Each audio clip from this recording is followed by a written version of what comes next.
Is hormoonterapie veilig in menopause? Die verwarring oor die veiligheid van hormoonvervangingsterapie in menopause het ontstaan uit die 1993 Women Health Initiative studie.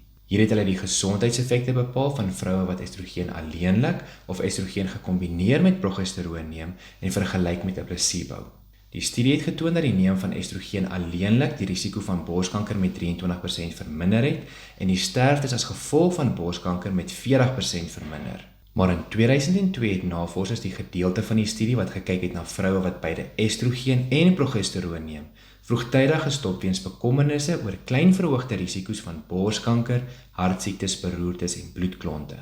Dit het gelei tot groot verwarring en kommer van dokters en vrouens wêreldwyd. Later is bevind dat die navorsers die data verkeerd geïnterpreteer het en dat daar nie 'n merkwaardige verhoging in borskankerrisiko is nie. Gelukkig het ons nou nuwe en betroubare navorsing oor die veiligheid en doeltreffendheid van hormoonterapie en dit word ondersteun deur honderde vroue gesondheidsorganisasies.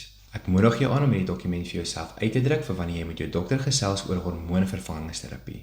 Hierdie navorsing toon dat wanneer jy voordat jy 60 jaar oud is of binne 10 jaar na die aanvang van jou menopause hormoonvervangingsterapie gebruik, dat die volgende gesondheidsvoordele kan inhou.